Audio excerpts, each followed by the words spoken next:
¿Qué es el Bitcoin? Bitcoin es una herramienta de empoderamiento y de libertad, la más importante de nuestro tiempo. Yo, cada vez que oigo hablar del Bitcoin en negativo. Al final es un sistema alternativo al que los bancos centrales y los gobiernos han montado.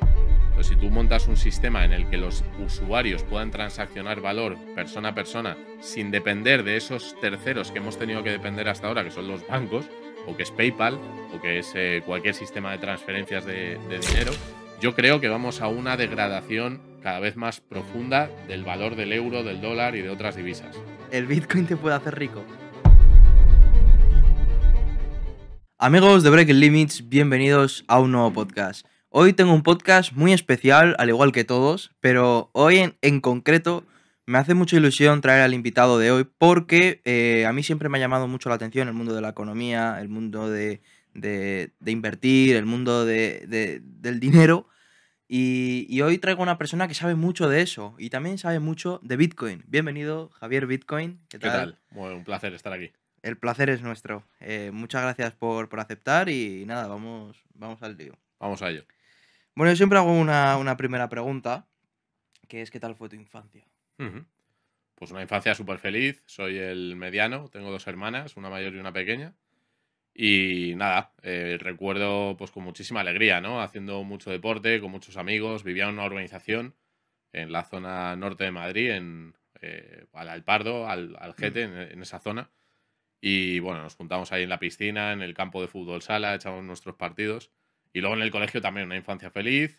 Nunca es que me haya encantado estudiar o el sistema educativo que tenemos, no es lo que más me motivó y tuve que buscar caminos un poco alternativos después, pero la recuerdo con cariño. Una familia pues súper feliz y con amigos, ¿no? Por todas partes. Ahora entramos en el sistema educativo también, que seguro que tiene mucho que ver con lo que vamos a hablar hoy en torno al Bitcoin. Y yo te quiero preguntar también un poco así, lado por tu infancia, ¿de dónde te viene esa pasión a ti por el Bitcoin? Bueno, en el fondo nos tenemos que ir al año 2011-2012. Bitcoin nace en el año 2009, o se publica el white paper en 2008 y luego Satoshi Nakamoto hace la primera transacción en 2009. Entonces yo no escuché sobre ello hasta el año 2012. Vivía con dos amigos en un piso compartido en Madrid y, y me acuerdo que estaba en la terraza leyendo un periódico y vi un artículo sobre el dinero mágico de Internet y aparecía la B grandota con el texto y dije, hostia, esto qué interesante, ¿no? Tenía unos ahorros y pensé en tres opciones en aquel momento. Yo estaba trabajando en un laboratorio farmacéutico. Entonces dije, que fue de los primeros trabajos que tuve cuando acabé la carrera. ¿Qué hago? ¿Me voy a China? A un país que no tiene nada que ver, que he escuchado que el idioma y la cultura están en auge, va a más y tal. Me monto una empresa o invierto en Bitcoin. Y tenía, pues eso, 12, 15 mil euros más o menos. Y al final decidí irme a China. No estudié suficientemente Bitcoin para entender la trascendencia y la importancia que iba a tener después. Y decidí irme a China. Estuve 3 años y medio en China. Fue una experiencia maravillosa. La verdad que la cultura ahí la recuerdo con mucho cariño. La gente me trató increíble. La comida, la gente, incluso me dio un poquito para aprender el idioma. Trabajé en trabajos que nunca hubiese imaginado. Y después me volví a Europa con mi ex, que conocí ahí en China, española. Estuvimos viviendo en Londres 4 años, en otro trabajo que no tenía nada que ver con lo que hice en China, pero que sí me contrataron por haber aprendido el idioma. Era un fabricante de controladores de MX, unas consolas, un hardware que te permite controlar las cabezas móviles de los conciertos. La empresa se llama Abolites, entonces llevaba América del Sur, México, España y China, la gestión con la distribución, ¿no? Y en un viaje, en un verano, pues fui a Tailandia con dos amigos y uno de ellos, que es mi mejor amigo, me dijo, oye Javi, he estado profundizando en esto de Bitcoin y las criptomonedas y es una locura, tienes que invertir y tal. Y me insistió tanto que cuando volví a Londres, me acuerdo que le envié 2.000 euros en transferencia, 2.000 libras, a su cuenta y me lo hizo él. Me compró en un exchange el Bitcoin, yo no quería saber nada, era verano del 2017 y en diciembre de ese mismo año, Bitcoin, no sé si os acordáis, empezó a subir muchísimo hasta los 20.000 dólares, ¿no? Que fue la burbuja famosa de ese ciclo. Entonces, cuando empezó a caer el precio, porque yo creía que había descubierto la panacea y dije, soy un genio, pero cuando fui en Navidades con mi familia, mis amigos y tal, me dijeron, véndelo, que esto es una burbuja, burbuja, burbuja. Y yo que no, que esto va a cambiar el mundo y tal. Y la burbuja explotó en aquel momento, bajó el precio de 20.000 a 3.000 en cuestión de 10, 11 meses, en noviembre del 2018. Pero durante ese tiempo que yo seguía viviendo en Londres, empecé a informarme y a estudiar en qué consistía Bitcoin en profundidad a través de Andreas Antonopoulos, que es uno de los divulgadores más importantes del mundo de Bitcoin, al que muchísimos le debemos pues el conocimiento, la base de por qué estamos hoy aquí, ¿no?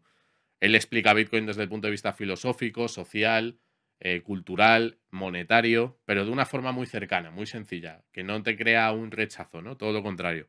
Y entonces busqué, cuando estaba en Londres trabajando en esta empresa de fabricante de hardware, de controladores de MX, qué se estaba haciendo en España. Y en España había un exchange que se había fundado en el año 2014, que es donde trabajo hoy, que se llama Bit2Me, bueno, que fundó Leif y Andrei, que son los dos CEOs.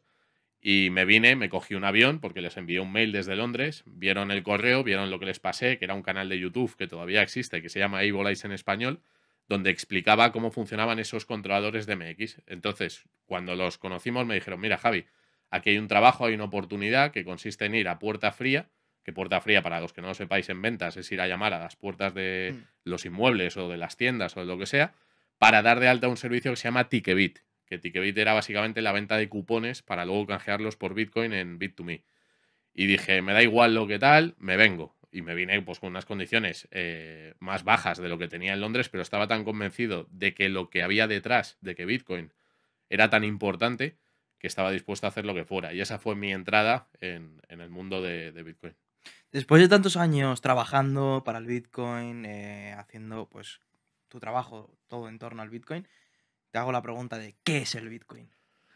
Pues esto siempre se dice que depende a quién le preguntes, ¿no? Para mí, Bitcoin es una herramienta de empoderamiento y de libertad, la más importante de nuestro tiempo, sin lugar a dudas. Y luego podemos ir una capa más abajo, que es decir, que es un protocolo de comunicación, un sistema. Bitcoin con B mayúscula no es lo mismo que Bitcoin con B minúscula. Bitcoin con B mayúscula es la red económica, el protocolo que nos permite atesorar valor en esta estructura, en esta arquitectura. Y la B minúscula, Bitcoin con B minúscula, son los tokens, son las unidades monetarias que podemos transferir persona a persona a cualquier parte del planeta, a cualquier individuo, cualquier entidad, sin que un tercero nos deje de hacer esa transacción. Es decir, lo podemos hacer de forma totalmente autónoma y libre. Eso no había pasado nunca en la historia, ¿no? Entonces, Bitcoin es un sistema de empoderamiento y de libertad y por eso me gusta tanto, porque vivimos en un modelo monetario que aunque muchos no nos lo planteemos, porque no es algo que se enseña en el colegio, hablábamos antes del sistema educativo, el dinero no es algo que se explique, ni se explica su historia, ni por qué hoy utilizamos el dinero que conocemos, que es el euro, el dólar. En el mundo de la economía se le llaman las divisas fiat, dinero fiduciario, dinero por decreto, por ley, porque el Estado-nación te dice que eso es dinero y que tú estás obligado a pagar tus impuestos con ese dinero que ellos crean, ¿no? A través de los bancos centrales o de los bancos comerciales. Entonces, Bitcoin es un dinero fuera de ese sistema. Es un dinero que nace de un entorno que ellos no controlan, del ciberespacio, ¿no? Es un territorio nuevo que no existía hasta hace 25 o 30 años con el auge de Internet, aunque ya se viene desarrollando desde los años 70, y que nos permite tener autonomía a los individuos, soberanía sobre nuestra riqueza sin que un tercero, sin depender de un tercero. Entonces, yo creo que estamos ante una innovación histórica, tecnológica, que va a cambiar las relaciones de poder, que va a cambiar incluso cómo percibimos la autoridad del Estado-nación, de la política y de la fuerza que pueden ejercer sobre los individuos, de la lógica de la violencia que pueden aplicar, de ese monopolio, ¿no? De la violencia de extraer toda la riqueza que quieran en un momento determinado a cualquier individuo, a cualquier empresa o a cualquier entidad. Eso se ha acabado. Hay una cosa que a mí me preocupa. O sea, yo, como te digo, antes a mí, bueno, antes y ahora, el tema de inversión, este tipo de cosas, me ha gustado mucho, pero nunca he adquirido el conocimiento para poderlo hacer. Y creo que tirarse a una piscina donde no hay agua es algo peligroso. Claro. Em, ¿Cómo afectan los impuestos al Bitcoin? Porque algunos estarán ahora viendo el podcast y dirán, vale, todo lo que tú quieras, pero eh, ¿cómo afecta un impuesto al Bitcoin? Bueno, yo creo que tenemos que entender que Bitcoin es un activo que puede ser enfocado desde el punto de vista de la inversión, ¿vale? Y que simplemente queramos comprarlo por un determinado precio y venderlo pues más caro, ¿no? hablamos de entrar, pues por ejemplo, si vale 10.000 euros, lo compro, me gasto esos 10.000 euros y el día que valga 20.000 euros, por ejemplo, ahora vale mucho más, pero lo vendo y me saco 10.000. Esos 10.000 euros tributan, pero tributan en Bitcoin, al igual que tributan en un inmueble, al igual que tributan en acciones o en oro o en cualquier otro activo. Entonces, de todos los activos que hay en el mercado, cuando tú usas tu dinero, tu capital, para posicionarlo, para ubicarlo en esos activos, si tiene una revalorización, tú tienes que pagar a Hacienda de una forma o de otra. Y todos los activos ahora mismo están intermediados, están gestionados por terceros, que son los que te facilitan la inversión en ese tipo de activos. Entonces ellos tienen sistemas de identificación de qué personas están invirtiendo en esos activos para luego dar cuentas, si es necesario, a la hacienda pública, ¿no? Entonces, Bitcoin desde el punto de vista de la inversión, nos puede gustar mucho la filosofía, la libertad, lo que comentaba antes, que yo creo que lo probé y que si lo sabes utilizar puedes disfrutar de muchas ventajas. Ahora, si tu intención es decir, no, es que Bitcoin me interesa como activo especulativo, por ejemplo, ahora lo que han hecho en Estados Unidos, ahora digo el 10 de enero de hace un mes y 20 días, es aprobar los ETF, que es un vehículo de inversión regulado, un sistema que permite, haciendo un clic en una aplicación de un teléfono, tener exposición al activo. Tú no tienes ese activo como si lo comprases directamente. Al igual que si tú compras un ETF de oro, tú tienes un papel que dice que tienes X cantidad de oro que está depositado en un lugar concreto, pero tú no tienes el lingote de oro físico en tu casa, que es distinto. Y eso es una diferencia muy sustancial a la hora de tener la soberanía. Pero, yendo a tu pregunta, ¿cómo afecta a Hacienda? Como cualquier otro activo. Si tú tienes una plusvalía y no quieres tener problemas con la Hacienda pública, lo que haces es que lo compras, fiscalizas la actividad que hayas tenido, declaras las ganancias y pagas a Hacienda. Si tu intención es no pagar a Hacienda, lo que tienes que primar es la privacidad. Lo que tienes que intentar es hacerlo pues sin dar tus datos personales. Eso, lo que pasa es que ahí podrías estar cometiendo pues alguna irregularidad. Entonces ahí tienes que tener cuidado. Pero oye, es la libertad de cada uno, eso como Eso cada está uno claro. vea. Em, y ahora, hablando ya un poquito de lo que hemos estado hablando antes fuera de cámaras, la educación. ¿Por qué hay esta desinformación acerca del Bitcoin? ¿Por qué los gobiernos y por qué la política en general no gusta el Bitcoin y gusta el dinero tradicional de toda la vida de Dios? Pues Porque ahora yo, cada vez que oigo hablar del Bitcoin en negativo, ujú. cuando yo tengo la percepción de que el Bitcoin es una moneda virtual, no es algo negativo, por así decirlo. Bueno, Bitcoin al final es un sistema alternativo al que los bancos centrales y los gobiernos han montado.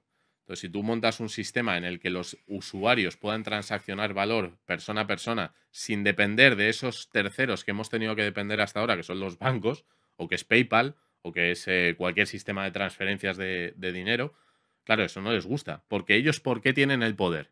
Ellos tienen el poder porque tienen la riqueza que la sociedad genera.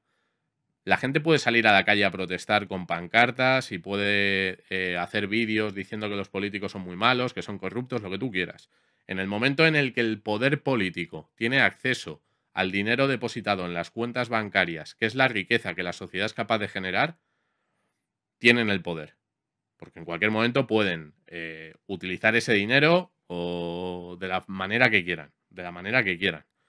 Porque la gente se cree que el dinero en el banco es suyo, pero tú cuando firmas la apertura de la cuenta, lo que estás firmando es el usufructo de esa cuenta. Esa cuenta no es tuya, esa cuenta es del banco y lo que hay ahí también. Y el banco va a hacer lo que quiera con ese dinero. ¿Vale? Entonces, claro, ¿para qué vas a educar a la gente de cómo crean el dinero, por ejemplo? No te interesa. No te interesa que la gente lo sepa. Hay una frase de un político norteamericano de hace muchísimos años que decía que si la gente entendiese cómo funciona el sistema financiero y monetario, mañana por la mañana tendríamos una revolución, porque es un scam. Literalmente es un scam. Tienes una élite de gente que tiene la capacidad de crear dinero, no voy a decir de la nada, porque no es exactamente así, pero puede crear dinero a través de la reserva fraccional o los bancos centrales pueden inyectar liquidez y dárselo a los que ellos consideren, que se llama el efecto Cantillón, que es yo te doy el dinero a ti porque estás más cerca de mí, eres mi amiguete, pero la gente tiene que dedicarle 8 o 9 horas al día a trabajar para recibir ese dinero que yo a ti te entrego presionando un botón e imprimiéndolo. Más o menos así. Entonces, si la gente supiera cómo funciona el dinero y que estamos trabajando para ellos y pagándoles impuestos, además, en ese dinero que ellos crean de la nada, que esa es la promesa que ellos hacen de pago, por eso está respaldado el dinero, porque tiene la capacidad de quitarte parte de la riqueza que tú atesoras como una batería que tú almacenas en ese dinero en el que te están pagando. En el momento en el que tú te vas a otra batería que ellos no controlan, que tiene una emisión finita determinística de 21 millones de unidades y atesoras ahí su riqueza y no te la pueden quitar, pues eso no les gusta, porque eso lo que estás haciendo es drenarles poder. Por eso, en los colegios, en las universidades, no se enseña Bitcoin. Solo hay un país, hasta la fecha, en donde sí se enseña Bitcoin de forma proactiva, que es El Salvador. Es curioso, no, y en los colegios se enseña de todo menos de lo que hay que aprender, ¿no? Yo estoy terminando segundo de bachillerato y me parece curioso de que todavía no haya aprendido a hacer lo que es una declaración de la renta, ¿no? O sea, he aprendido de todo menos ese tipo de cosas, ¿no? Bueno, aprender si se puede considerar de eso, porque vamos, no he aprendido... Es que no puede. Lo que no no, tiene. no he aprendido algo útil para mi vida, vaya. Claro, es que lo digo, tú piensas que al final, si te están educando con las herramientas o con la forma de enseñar que tenían hace 20, 30, 40 años, cuando la sociedad, la tecnología ha evolucionado de una forma descomunal, te están dando un conocimiento obsoleto, te están dando un conocimiento que no va a ser útil en tu vida. Ya no lo era para gente de mi generación, que cuando sales y sales al mundo, dices, es que esto que aprendí, ¿para qué me sirve? Para nada. Y hay cosas, como tú has dicho, cómo hacer la declaración de la renta, o para qué, cómo funciona el dinero que utilizamos, o herramientas tecnológicas que vamos a usar en el día a día. Eso es mucho más importante y eso no, pues no quieren que lo sepamos, claro. A mí me hace me hace muchas veces este tipo de cosas reflexionar de lo que está pasando en el mundo. Y hace poco, una persona que va a estar en este podcast también, dentro de poco, si Dios quiere, es que me dijo, no hay nada que las universidades o el colegio te esté enseñando que no puedas aprender tú por tu cuenta. Ujú. Y es algo que yo estoy totalmente de acuerdo, que claro, cuando me lo dijo dije, es Pero cierto. totalmente, o sea, pensad que estamos en una transición. Tú decías antes, claro, los estados en qué se han fundamentado, ya no solo en el dinero, se han fundamentado en los medios de comunicación que han controlado, se han fundamentado en la educación propia, o sea, los medios de comunicación, por un lado, para dar el mensaje que el status quo quiere lanzar, televisión, radio y prensa, que han sido los medios que se han utilizado para lanzar esos mensajes, pero la gente se está yendo a podcasts como el tuyo y al de muchísima gente joven y otra gente que está montando su propio relato. El saber socialmente reconocido está cambiando. Y eso, cuando entra en la cabeza de la gente, de la audiencia, empieza a preguntarse cosas. Eso antes no pasaba. Pues tú tenías a los del PP y a los del PSOE discutiendo en un plato de televisión y eso era lo que había. Y si no te gusta es lo que hay. Y de repente te aparece un Podemos o un Vox que, bueno, que parecen más disruptivos, pero es más de lo mismo, ¿no? Entonces, por otro lado tienes la educación, que ya hemos hablado un poquito de ello, y por otro lado tienes la justicia. Y la justicia, o el monopolio de la violencia, primero lo vemos en las fronteras. ¿Cómo se están protegiendo el país? Pues vemos que hay muchos problemas. ¿Cómo se aplica la justicia? Primero, que tiene unos tiempos, unos marcos de tiempo para llevar a cabo la conciliación, ¿no?, entre partes, de muchísimo tiempo. Tienes que esperar y no hay suficientes recursos. Y aparte, en los delitos, por ejemplo, que se cometen en el ciberespacio, no se resuelven tampoco. Pero es que vemos delitos que nos parece de perogrullo que se tienen que solucionar, por ejemplo, que ocupen una vivienda, y la justicia, que son quienes se supone que protegen la propiedad privada, tampoco saca a esa gente. Entonces está habiendo una ruptura de la autoridad de forma completa por todas estas partes: educativa, universitaria, medios de comunicación, jueces, y luego incluso cómo se aplica la violencia desde la policía. Vemos a los policías que van a detener a alguien y casi el delincuente les pega a los policías. Entonces estamos viendo cómo el modelo, el régimen en el que hemos vivido, está cayéndose a pedazos, y el dinero que usamos hoy, el euro, es otra de las piezas que se está derrumbando. Tú que estás detrás del Bitcoin y este tipo de cosas, ¿cómo ha afectado la situación de España desde el 23 de julio hacia aquí? Es decir, tema ocupación, tema barricadas, tema inmigración ilegal, ese tipo de cosas, ¿cómo afectan en el Bitcoin? Porque, y el tema inflación también, ¿afecta un poco en tema Bitcoin? O como el Bitcoin es algo mundial, afecta relativamente Claro, poco? decía antes, Bitcoin al final es un sistema de de reflejar o de registrar derechos de propiedad en un protocolo global, ¿no? Que tú comentabas. Entonces, tenemos que tener una visión global con Bitcoin, no solamente con los ojos de España, pero evidentemente en todos los países tiene utilidades. Te pongo varios ejemplos. Por ejemplo, si tú eres ucraniano y de repente se invade Ucrania por Rusia, no me meto en detalles, pero tienes un conflicto en tu país y te quieres llevar tu patrimonio de forma líquida y portable sin que en la frontera te puedan confiscar lo que te lleves, por ejemplo, si te llevas oro, te lo van a quitar. Si te llevas dólares en un maletín, te los van a quitar. Tu casa se va a quedar en el campo de batalla. Tu empresa se va a quedar ahí también. Las acciones te las va a confiscar el fondo y tu dinero en la cuenta bancaria se va a utilizar para financiar tanques para pegarse con los rusos. Entonces, Bitcoin lo que hace es tu dinero portable. Tú comentabas antes, cuando veníamos, que había un compañero que está trabajando con vosotros en Latinoamérica que os pedía pagos en Bitcoin. Pues esa es una forma de, si hay sanciones a nivel internacional donde tú, por ser argentino, venezolano, cubano, me da lo mismo, no puedes transferir fuera de tu país o recibir dinero, pues con Bitcoin lo solucionas y puedes ayudar a gente que no está haciendo nada malo, sino que está desarrollando una actividad que beneficia a una empresa que está en el otro lado del Atlántico y tú le puedes pagar esos servicios en esa moneda que está desconectada del poder político. Entonces, de lo que estamos hablando es de poder integrar a personas que hoy no tienen posibilidades de salir adelante porque han tenido la mala suerte de nacer en un país donde la gestión política de la moneda les lleva a la pobreza absoluta. Y Bitcoin lo que hace es protegerte de esa gestión que hace el político de turno. Es una locura, lo del Bitcoin. A mí me parece súper interesante. Oye, ¿y tú qué estás todo el día? Porque imagino que tú trabajas constantemente con el Bitcoin, o sea, no tienes otra cosa. Sí, bueno, yo trabajo en una plataforma, en un exchange español.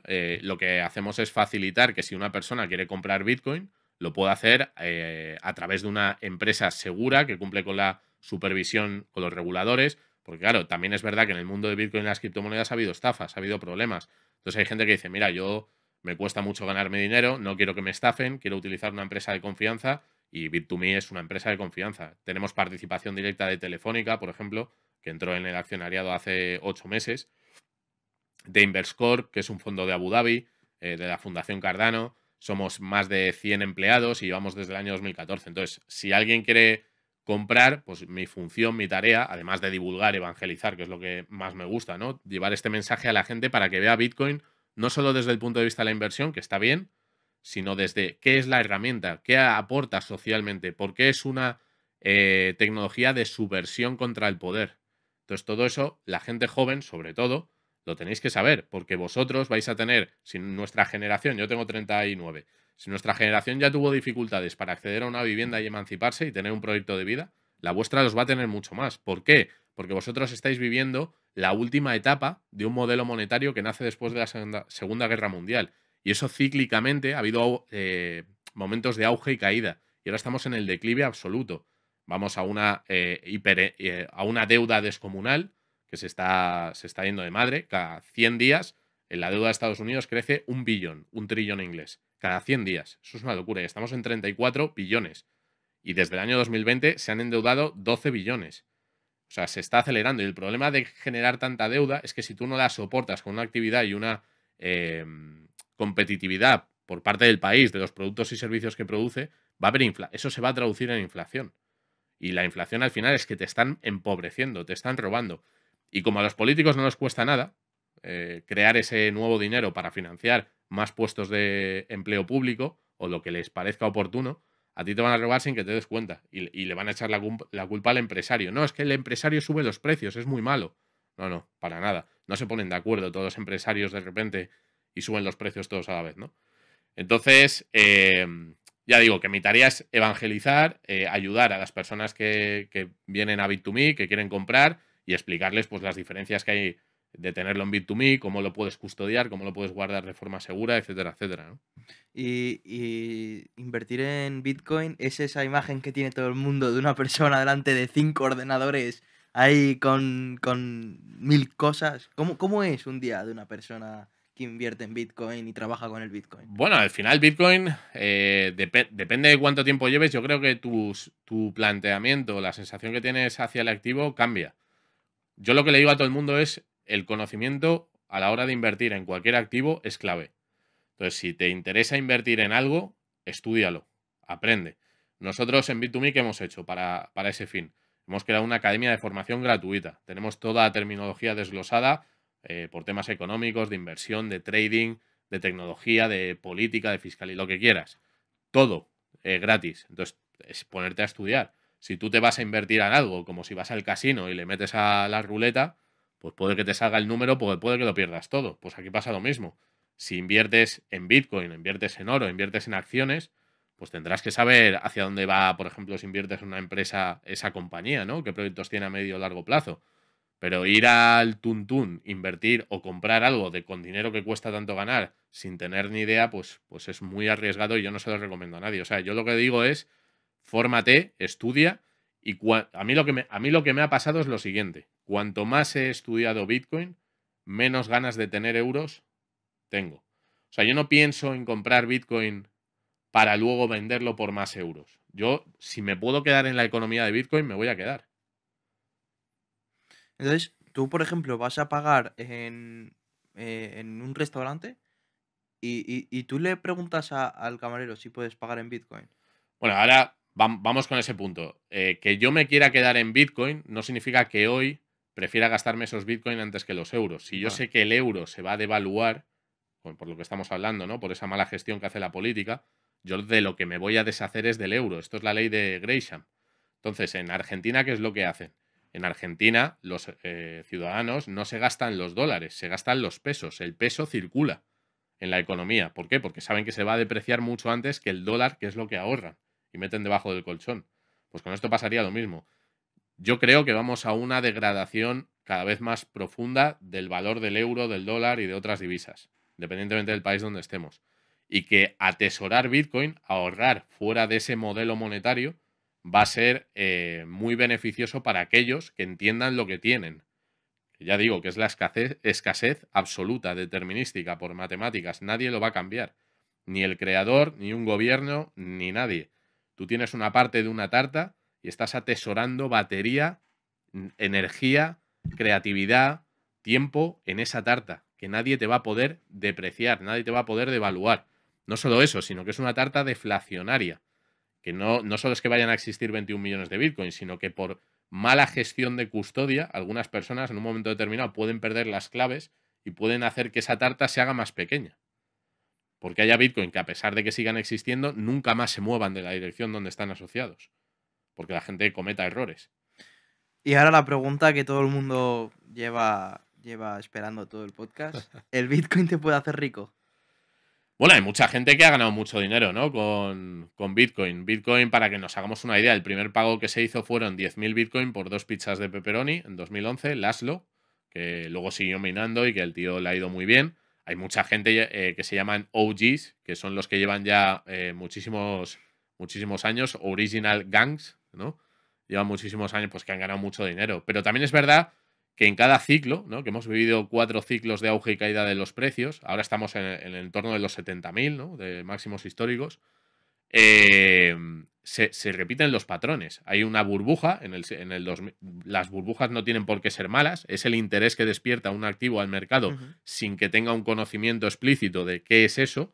La gente pone dinero sin saber, mucha gente va a comprar ahora, y ya compró en el 2021 y compró en el 2018 y en el 2015 y en el 2011, sin saber qué era esto.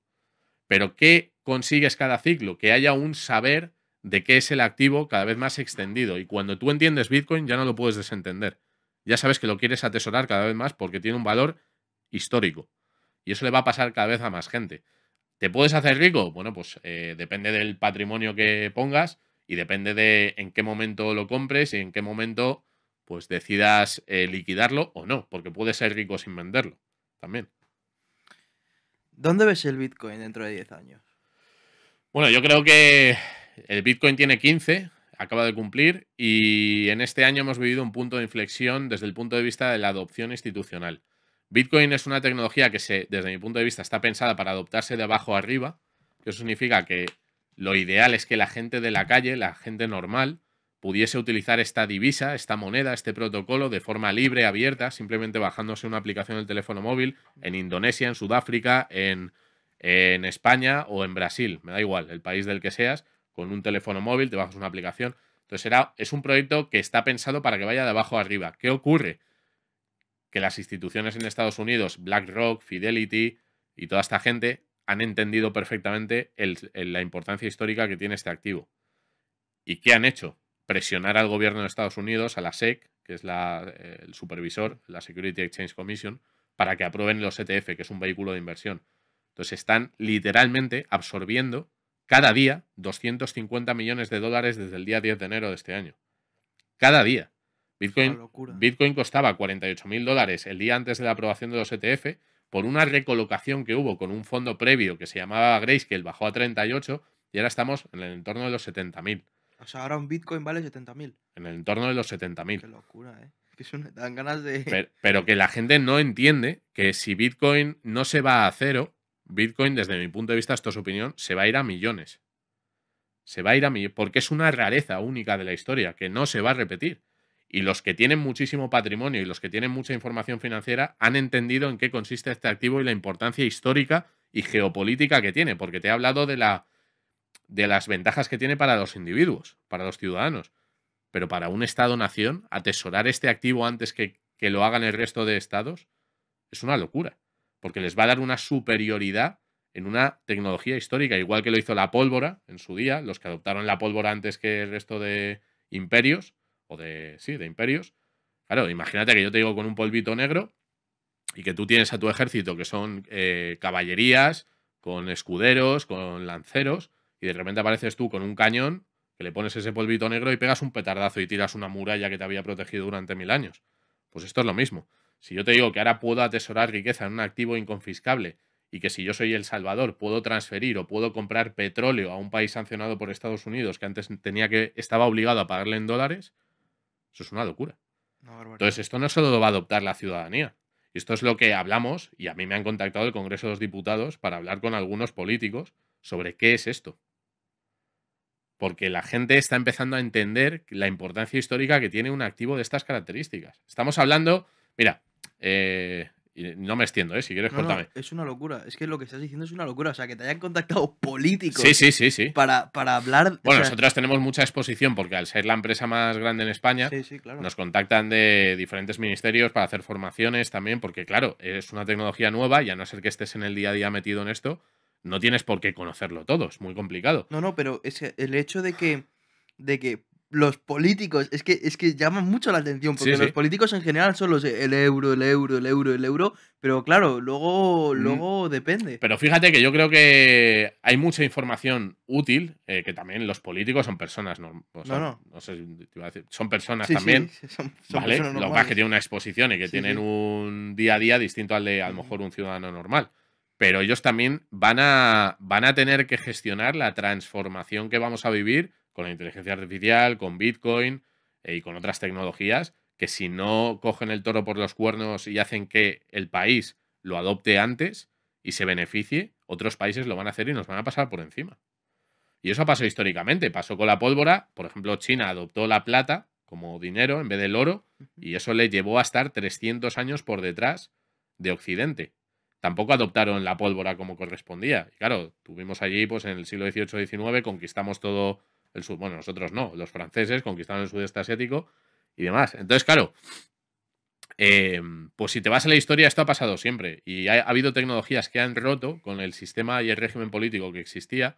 Y te hablo desde las polis griegas, de los romanos, de la Edad Media con la imprenta, cuando Lutero difundió las 95 tesis de protestantes y rompió literalmente con la autoridad de la Iglesia Católica y tuviste ahí pues un pifostio en Europa, unas guerras brutales y una reconstrucción de un modelo que se bifurcó en Inglaterra con Enrique VIII, que rompió la Iglesia Católica y se creó su propia iglesia, pues se quería divorciar y eso empezó a romper la autoridad de la Iglesia que había hecho de columna vertebral durante la Edad Media, durante 1000 años. Y ahí es donde empiezan a crearse los estados-nación, el nacionalismo, a partir del siglo XVIII, las revoluciones, XIX y tal.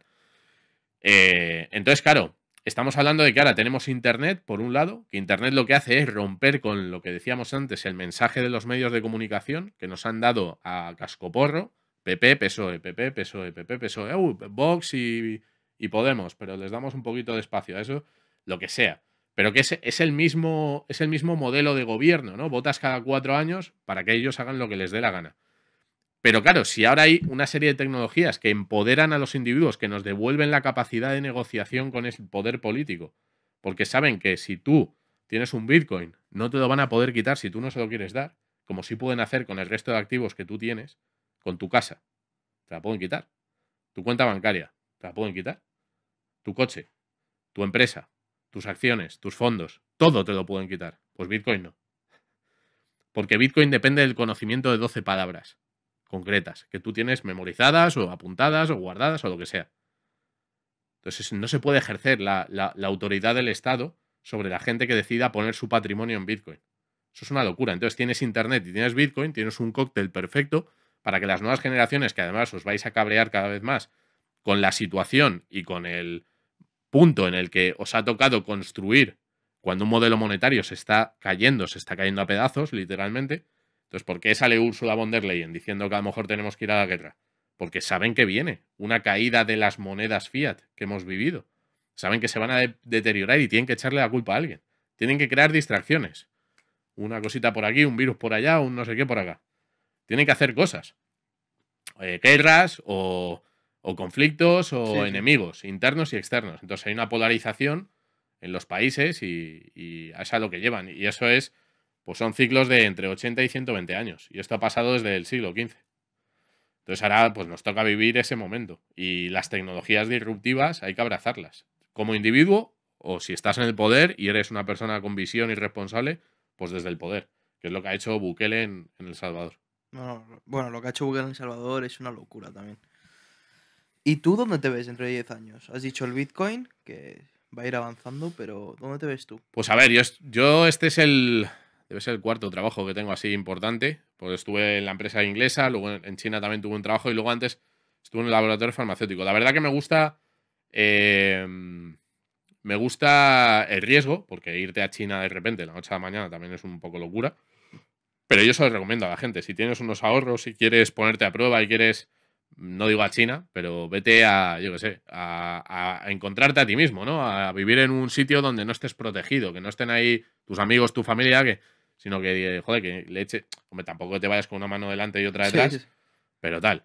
Luego me fui a Londres, luego el tema este de Bitcoin, en un momento muy inicial. ¿Dónde me veo? Pues yo creo que a mí me llama mucho la atención las tecnologías, las herramientas disruptivas, todo lo que sea que genere cambios. Entonces, si sigo en Bitcoin, lo que pasa es que Bitcoin yo creo que dentro de 5 o 10 años va a ser algo tan aceptado y tan extendido que ya no va a haber esa parte de evangelización y de despertar a la gente con esta tecnología. O sea, ya estará hecho. O sea, ya no hará falta. Ya habrás hecho tu trabajo. Ya habré hecho mi trabajo. Entonces intentaré encontrar algún ámbito tecnológico o del tipo que sea para evangelizar sobre algo que me guste y que me sienta identificado, ¿no? Y ya, para terminar, la pregunta que le hago a todo el mundo. Una persona que te gustaría ver en este podcast. Da igual, del ámbito que sea. Una persona que me gustaría ver en este podcast. Bueno, pues gente que me ha entrevistado o que he estado en sus canales. Hay gente muy buena. Pues no sé, te hablaría. Yo creo que hay muchos youtubers que tienen mucho que decir, muchos creadores de contenido. Pues Pedro, por ejemplo, estaría guay que viniese. Pues Le nada, invito porque me han tratado muy bien, ya te digo, Pedro. Si nos está viendo. Luego, pues no sé. Yo creo que gente que esté. Roma Gallardo me gusta a mí mucho. me gusta mucho Roma Gallardo. De hecho, Roma resubió una vez, yo entrevisté a un político y resubió un clip que hicimos y fue como, Dios. Pues creo que viene ahora a Madrid Sí, a viene dar una charla. el 9 de marzo, Justo. va a dar una charla en Madrid. Lo que pasa es que yo no puedo ir.